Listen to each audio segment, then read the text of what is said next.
The last time we heard from world-renowned religious scholar Lily J., she was busy trying to convince her followers that Muhammad is the Holy Spirit. But she accidentally ended up proving that Jesus is the God of Muhammad. Fun times. But Lily wasn't finished. Now she wants her fans to believe that Muhammad is God, and her fans are too clueless to realize that by agreeing with her, they're all committing the unforgivable sin of shirk. Let's watch Lily insist, not once, but twice, that Muhammad is God. She's asking ChatGPT about Bible verses that Muslims claim are prophecies about Muhammad. Here's what she comes up with. All right, ChatGPT, what's next? Deuteronomy 33:2. The Lord came from Sinai and dawned over them from Seir. He shone forth from Mount Paran. Deuteronomy 33, verse 2. Let's go ahead and read the verse before we get Lily J's powerful commentary. We'll start at verse 1. This is the blessing with which Moses, the man of God, blessed the people of Israel before his death. He said, "The Lord came from Sinai and dawned from Seir upon us. He shone forth from Mount Paran. He came from the 10,000s of holy ones with flaming fire at his right hand." So, this is near the end of the book of Deuteronomy. God used Moses to lead the children of Israel out of Egypt to the promised land. God said that Moses wouldn't be allowed to enter the land. He would die instead. Moses, the man of God, blessed the people of Israel before his death. He said, "The Lord came from Sinai." Who came from Sinai? The Lord. When you see Lord in all caps in the Bible, it's referring to Yahweh or Jehovah, the name of God. Some Bible translations keep the name, usually as Jehovah. For instance, the American Standard Version reads, "And this is the blessing wherewith Moses, the man of God, blessed the children of Israel before his death. And he said, Jehovah came from Sinai and rose from Seir unto them. He shined forth from Mount Paran, and he came from the 10,000s of holy ones. At his right hand was a fiery law for them." But most translations use Lord in all caps when the name of God is used in the Hebrew. So, who is the Lord in Deuteronomy 33:2, who came from Sinai, dawned from Seir, and shone forth from Mount Paran? This is God. Indisputable, right? It's obvious. Zero confusion. Now back to ChatGPT. Deuteronomy 33:2. The Lord came from Sinai and dawned over them from Seir. He shone forth from Mount Paran. Who's the verse about? God. But according to Lily J., it's about 3 human prophets. Who's first? The Lord came from Sinai. Okay, so we know that Prophet Moses got the 10 Commandments on Mount Sinai. Yes, Moses got the 10 Commandments from God at Mount Sinai. But that's not what Deuteronomy 33:2 is about. Deuteronomy 33:2 is about God leading the children of Israel from Egypt to the promised land. It's about the Lord. Dawned over Seir. Where's Seir? I just read into it. Where is Seir? Seir is the south of Jerusalem, and Jesus was in Jerusalem. Busted! Where is Seir? Lily J says she looked it up and learned that Seir is South Jerusalem. She says she looked into it. Where? Where did she look? Notice, for everything else she says, she gets ChatGPT to say it. And you can actually tell ChatGPT to give Islamic answers, which is what she normally does. And then she pretends that ChatGPT agrees with the Dawa script. But here, she doesn't ask ChatGPT. She just says, Where's Seir? I just read into it. Where is Seir? Seir is the south of Jerusalem, and Jesus was in Jerusalem. Why not have ChatGPT answer? Because even after telling ChatGPT to give Islamic answers, she couldn't get it to say that Seir is South Jerusalem. ChatGPT wouldn't sink that low. Seir is not South Jerusalem. You could say that Seir is south of Jerusalem, as in way, way south of Jerusalem. Seir is in the area of the Edomites. There are two ways you could find this out. One, you could look at a Bible map. Here's Seir, way, way south of Jerusalem. Jerusalem is north of this entire map. Two, you could look up Seir in the Bible. Tons of references. You can go all the way back to Genesis and read in Genesis 32:3, and Jacob sent messengers before him to Esau his brother in the land of Seir, the country of Edom. There are 9 references to Seir in the book of Genesis. We know where it is, and it's a long way from Jerusalem. Speaking of Genesis, in 2 previous videos, I mentioned Artza boxes. These are boxes that ship straight from Israel. When AP and I were in Israel last year, we noticed that the shops in Jerusalem were empty, and AP, as selfish as he normally is, asked if there's any way to help. Several months went by, and someone contacted us and said that Artza boxes are a way to help the local small businesses in Jerusalem and Nazareth and Bethlehem.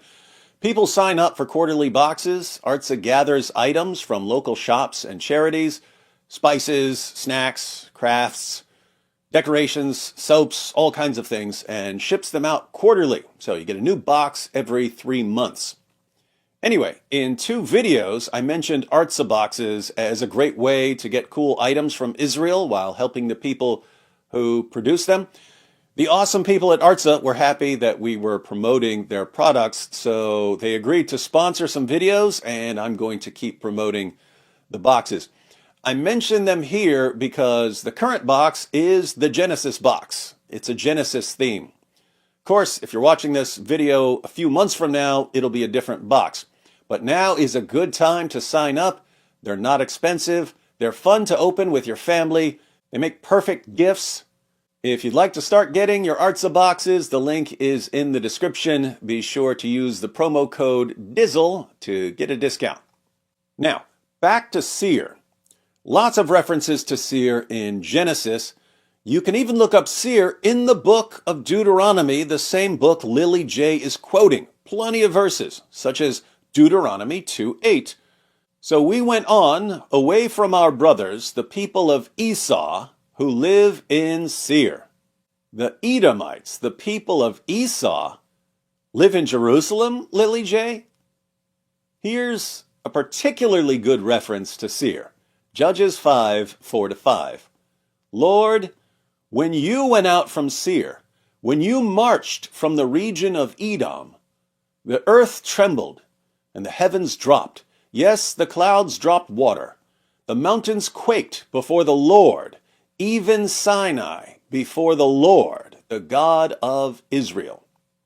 Who went out from Seir? The Lord, all caps. The mountains quaked before the Lord, even Sinai before the Lord, the God of Israel. Why does this passage say that the Lord went out from Seir? Hold that thought. So, we know where Seir is, but where is it according to Lily J's deep dive? Where's Seir? I just read into it. Where is Seir? Seir is the south of Jerusalem, and Jesus was in Jerusalem. Why does she lie and say that Seir has something to do with Jerusalem? So she can pretend that the reference to Seir is about God sending Jesus.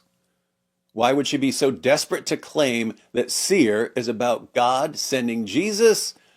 Because she needs Sinai and Seir to be about prophets, so she can claim that Paran is about Muhammad. And then Mount Paran. Where's Mount Paran? Mount Paran is traditionally identified with the region of the Arabian Peninsula, specifically around Mecca.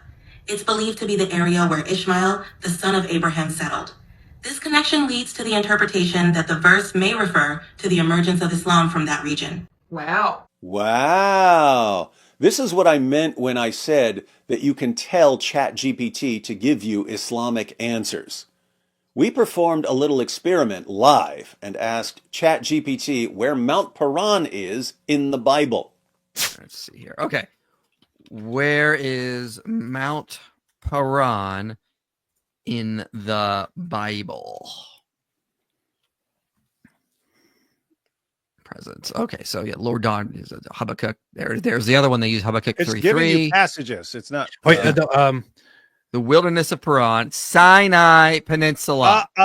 Everyone catch that? She has Chat GPT set to give the answer. It's Mecca. It's Mecca. What does Chat GPT if you don't program it and say it? No way. There's Zero no way. way that ChatGPT, unless you manipulate it, will tell you that Paran is commonly identified as Mecca. Paran is in the Sinai Peninsula. It's a long, long way from Mecca. In fact, remember this map where we found Seir? Look at what's really close by. It's Mecca. I mean, Paran. You can find these places on just about any map of the Exodus because these were the places the children of Israel went to or passed by during the Exodus. Sinai, Paran, Seir. Lily J wants you to believe that Seir is in Jerusalem and that Paran is somewhere around Mecca so she can twist this into a prophecy about Muhammad. But Deuteronomy 33:2 is about God, not about Muhammad. Why does the Bible say that God was in these places? Well, during the Exodus, God appeared to the children of Israel as a pillar of cloud by day and as a pillar of fire by night. As we read in Exodus 13, and the Lord went before them by day in a pillar of cloud to lead them along the way, and by night in a pillar of fire to give them light, that they might travel by day and by night. The pillar of cloud by day and the pillar of fire by night did not depart from before the people. When God would lead them from one place to another, the pillar of cloud or fire would move. As an example, here's Numbers 10:11-12.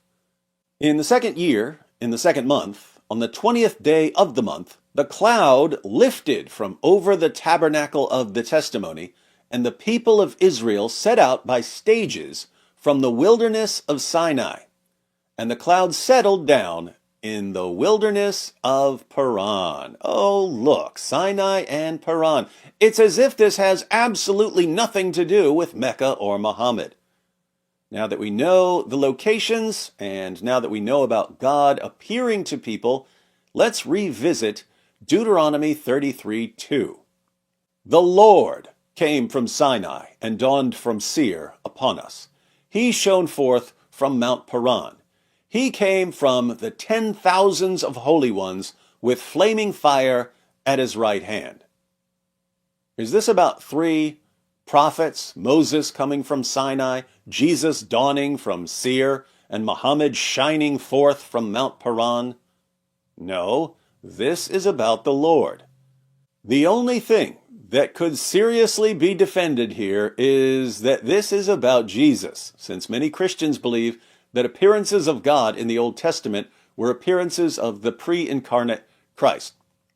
But that's not what Lily J is claiming. I really like the wording of this verse. So it says the Lord came from Sinai. So Moses brought the 10 Commandments. That was like the beginning of this law. Yes, Lily J, Moses received the 10 Commandments. But that's not what Deuteronomy 33:2 is about. It's about the Lord, just like it says. Dawned over from Seir. Dawned. So what's dawn? Dawn is when the sun comes. And that makes a lot of sense with Jesus' coming. He restored faith. He restored peace. He was the light of belief. It makes a lot of sense. Lovely thought, but Seir isn't part of Jerusalem. Seir is the region of the Edomites. How are you going to connect this to Jesus without lying? And shone forth from Mount Paran. Shone forth. Jesus brought the dawn, brought the light, and then Prophet Muhammad shone forth. Mount Paran is part of the Sinai Peninsula, not Mecca. This has nothing to do with Muhammad. Lily J, you just took a verse praising God for guiding the children of Israel out of Egypt, and you twisted and tortured it to try and make it about Muhammad. Completely insane. What I really like about this is that it brings all the religions together. It's saying, hey, you guys aren't separate. You're all under the same God. You're all worshipping the same creator. This verse really hit me. Lovely sentiment once again. Nothing to do with the verse. God is literally saying, guys, you're all brothers and sisters in faith. Why can't you get along? It's just a continuation. Like, I actually can't believe this is in the Bible and no one's saying anything. Like, how can people not read this and just be overwhelmed? Well, unlike you, Lily J, most people who read Deuteronomy 33:2 would read it after reading Deuteronomy chapters 1 through 32. And so they would understand what it's about. And there's no way anyone would ever start reading at the beginning of Deuteronomy, get all the way to chapter 33, and conclude that Deuteronomy 33:2 is about Muhammad. Claiming that Deuteronomy 33:2 is about Muhammad is Dawa level insanity. And Dawa clowns would never in a million years actually read the book they're quoting, because as we've seen, reading the book destroys the deception.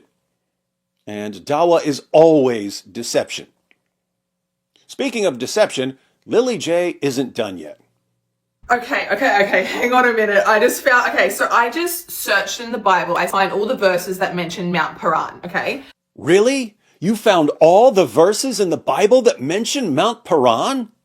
Okay. Hang on a minute. I just searched in the Bible. I find all the verses that mention Mount Paran, okay? Shouldn't have been terribly time-consuming, since there are only 2 verses in the Bible that mention Mount Paran. Deuteronomy 33:2, which we just went through, and Habakkuk 3:3, which we're about to go through. There are lots of verses that mention Paran and the wilderness of Paran, but there's also a particular mountain or mountain range in the region of Paran that's called Mount Paran. Lily J has already duped ChatGPT into giving the Dawa deception about Mount Paran having something to do with Mecca, but watch what she does now.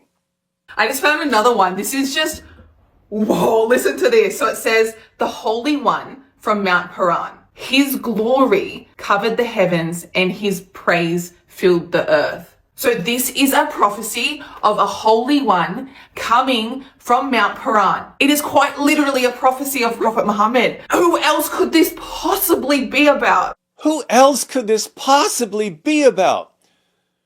Well, let's see what Lily J deliberately cut out of the verse she quoted. Look at Lily J's version of the verse. The Holy One from Mount Paran. His glory covered the heavens, and his praise filled the earth. It's pretty strange that our Muslim friends insist that they don't deify or worship Muhammad when they claim that verses like this are about Muhammad. Muhammad's glory covered the heavens. But Lily J left out the beginning of the verse. Here's how she reads the Bible. The Holy One from Mount Paran, his splendor covered the heavens, and the earth was full of his praise. What happens if we don't deceptively edit the verse? God came from Teman, and the Holy One from Mount Paran, Selah. His splendor covered the heavens, and the earth was full of his praise. His brightness was like the light. Rays flashed from his hand, and there he veiled his power. Who is this about? God. Who is the Holy One? This is still talking about God. His splendor, his praise, his brightness, his hand, his power. Time for a crash course on the book of Habakkuk. It's only 3 short chapters. You can read it in 5 minutes. Unless you're a Lily J fan, in which case it might take you 5 weeks. The book is about the prophet Habakkuk questioning God's justice. Why does God allow evil people to go on doing evil things instead of punishing them? God answers Habakkuk and says, no one's getting away with anything. God will punish evil people, but God has his own timeline. We get to chapter 3, and Habakkuk prays. A prayer of Habakkuk the prophet, according to Shigionoth. That's some sort of musical term. O Lord, I have heard the report of you and your work. O Lord, do I fear.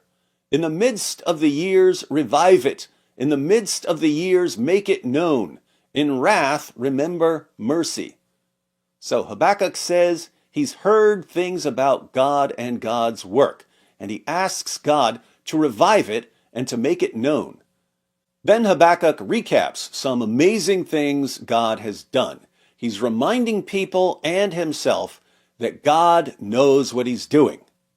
God came from Teman. Is that about Muhammad? And the Holy One from Mount Paran, Selah. Is this about Muhammad? No, Habakkuk is referring to the exact same thing we read in Deuteronomy 33:2. This is about God appearing to the children of Israel and leading them out of Egypt and to the promised land. His splendor, Muhammad's splendor, covered the heavens, and the earth was full of his praise, Muhammad's praise. His brightness, Muhammad's brightness, was like the light. Rays flashed from his hand, Muhammad's hand, and there he veiled his power, Muhammad veiled his power. Before him, before Muhammad, went pestilence, and plague followed at his heels, Muhammad's heels. He stood and measured the earth, Muhammad measured the earth. He took and shook the nations, Muhammad shook the nations. Then the eternal mountains were scattered, the everlasting hills sank low. His were the everlasting ways, Muhammad's were the everlasting ways. Habakkuk continues reminding himself and his readers about the things God has done, and he concludes with one of the most epic statements of faith in God in the history of forever. He proclaims, "Though the fig tree should not blossom, nor fruit be on the vines, the produce of the olive fail, and the fields yield no food, the flock be cut off from the fold, and there be no herd in the stalls, yet I will rejoice in the Lord. I will take joy in the God of my salvation. God, the Lord, is my strength. He makes my feet like the deer's. He makes me tread on my high places." In other words, even when absolutely everything seems to be going horribly wrong, even if every source of food fails, I'm still going to trust God. What's this chapter about according to Lily J? So this is a prophecy of a Holy One coming from Mount Paran. It is quite literally a prophecy of Prophet Muhammad. Who else could this possibly be about? And that's the sad part. Lily J and our Muslim friends are so desperate to find some sort of confirmation for Muhammad that they miss everything else. Even when they're reading passages that are praising God, all they care about is twisting it into something about Muhammad. Dawah is blasphemous nonsense. But let me ask my Muslim friends, Muslims, what's the worst possible sin in Islam? Shirk, right? Associating partners with Allah. In our last video about Lily J, we saw her arguing that Muhammad is the Holy Spirit. In this video, she quoted Deuteronomy 33:2, which is about the Lord, all caps, and she claimed it's about Moses, Jesus, and Muhammad.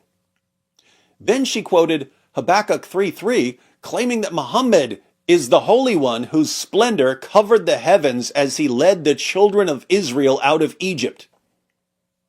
Now, Muslims, according to your religion, not according to your feelings, according to your religion, what should bother you more? A, Lily J claiming Muhammad is God, or B, me telling you to stop this nonsense? Which one of those things should bother you more, according to your religion? You should be really, really upset when Lily J calls Muhammad God, but you're not. Not at all. You love her and praise her when she goes to passages about God and repeatedly lies and says they're about Muhammad. You should thank me for exposing her lies and blasphemy. But you don't. You do the exact opposite. You get really, really upset at me for telling you to stop calling Muhammad God, and you praise Lily J for spreading shirk. What is this religion where people say they believe one thing, but always, always, always do the exact opposite? I actually believe that if Lily J made a video quoting Genesis 1:1 about God creating the heavens and the earth, and she said, "It's about Muhammad! Muhammad created the universe!" you would cheer for her. Don't tell me you wouldn't. I just saw her quote 3 different Bible passages all about God and say that they're all about Muhammad. And not one of you offered the slightest objection. Until you give us a really good explanation for your behavior, don't ever expect us to take you seriously.